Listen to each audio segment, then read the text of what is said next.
일생 동안 집을 가져본 적은 없으시죠?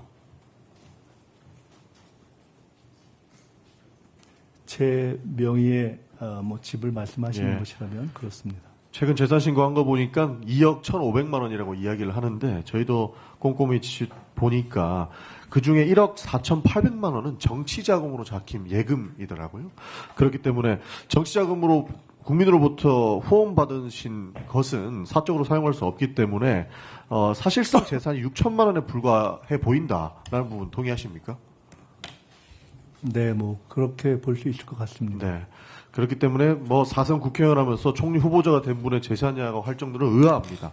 공직을 한 후에 로펌에 들어간 것도 아니고 정관료를 통해서 수십억 원의 돈을 번 것도 아니고 굉장히 좀 비교되는 삶을 살아왔다라고 보입니다. 국민의힘에서는 의원님의 수입과 지출을 대비해서 6억 원의 출처를 대라 이런 식으로 이야기를 하는데 두 번의 경조서가 있었고 두 번의 출판기념회가 있었고 그 외에 기타 소득으로는 배우자가 친정으로 지원받은 것이 있다라고 하는데 얼마 정도 됩니까? 사실 제가 정확한 숫자는 조금 이따가 혹시 필요하면 보고 말씀을 드리겠는데요. 말씀드린 것처럼 조의금, 출판기념회 각각이 한 1억에서 1억 5천 정도 되는 것 같고요. 결혼 축의금을 받았을 때 그 액수를 사실은 친정집에 다 그냥 드렸기 때문에 나중에 제가 이번에 확인해 보니까 아내가 생활비가 부족해서 그때 혹은 200, 300씩 이렇게 손을 벌려서 도움을 받은 것들이 한 5년 합쳐보니까 그것도 한 2억 정도 전후 되는 것 같습니다.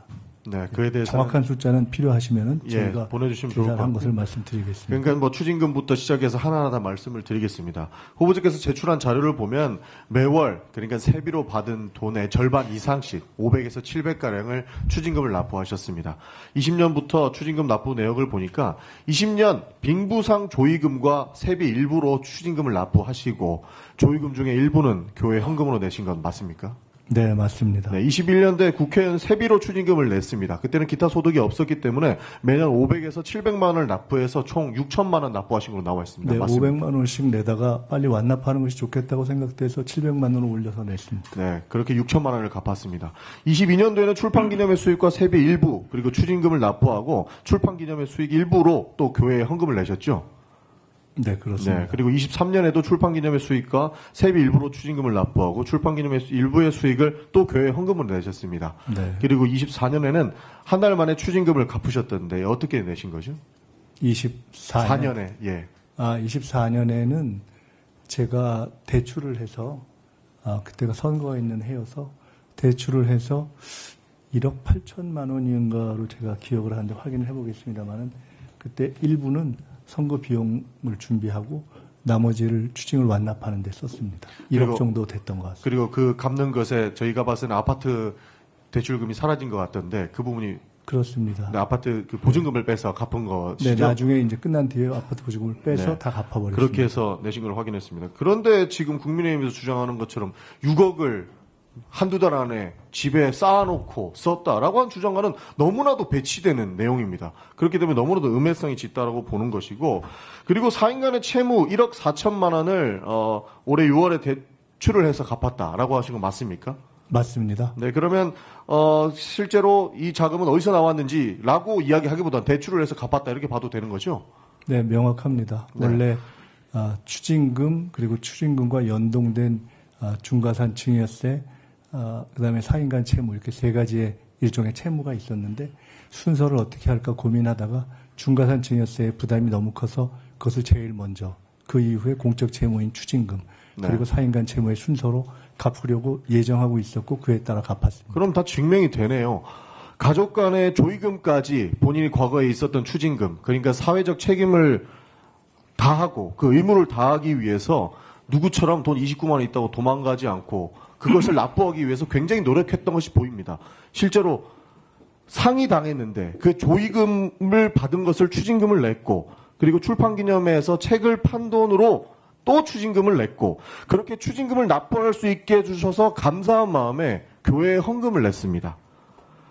남편이 벌어온 돈은 사회적 책임을 다하기 위해서 집에 못 가져오니까 배우자께서는 친정에다가 손을 벌려서 생활비 쪽으로 지원을 받으신 거고 그 세비로 부족한 부분 맡긴다고 생활비 받아온 것을 돈이 어디서 났냐라고 증명하라는 꼴이 되어버린 것 같습니다.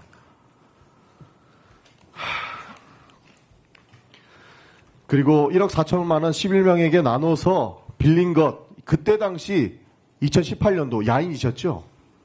네, 그렇습니다. 그때로서는 그 방법 외에는 제가 중과산되고 있는 그 증여세를 일시에 같은 차용 방식을 써서 일시에 가까운 지인들에게 이렇게 나눠서 소액으로 나눠서 하는 방식 외에는 제가 신용을 다른 어떤 금융기관을 활용할 수 있는 방법이 없었습니다. 공직자가 아니었고 사인이었는데 불법 정치자금 받을 거였으면 차용증을 쓸 일도 없었겠죠. 아니 일단 이자와 원금을 다 갚았기 때문에 저것은 뭐 다른 불법이다 아니면 다른 제공이다 뭐 이런 것을 얘기하는 것 자체가 설정이 되지 않는 이야기입니다. 이자를 내오다가 언론에 밝히신 것처럼 이자를 내오다가 결국에는 완납을 했고 그분들이 오히려 이 원인을 해소하겠다라고 이야기한 부분 기자회견 하겠다는데 후보자가 말렸다는 내용도 있습니다. 맞습니까? 네, 제가 너무 미안해서 그분들이 너무 좀 억울하고 분하다고 해서 몇 분이 그런 말씀을 하셨는데 제가 너무 좀 미안해서 그냥 하지 마시라고. 그리고 추징금은 모두 완납하셨습니다. 네. 그러니까 도망간 사람도 굉장히 많은데 그것을 사회적 책임을 다하기 위해서 노력을 하셨는데 추징금 때문에 가산세가 붙은 부분에 대해서도 그러니까 추징금을 다 완납했기 때문에 가산세로 매긴 부분은 돌려받을 수 있다고 아는데 그 부분은 신청을 하지 않으셨던 걸로 압니다. 대법원 판례상 저 같은 경우에 추징금을 내고 그 같은 금원의 액수에 대해서 증여세를 부과한 경우에 원래는 다 추징을 완납하면 증여세는 환급할 수 있다는 판례가 있는 것으로 알고 있는데 저는 그런 것도 또 나중에 누군가 시비를 걸 수 있다고 생각돼서 그냥 포기하는 마음으로 안 신청했습니다.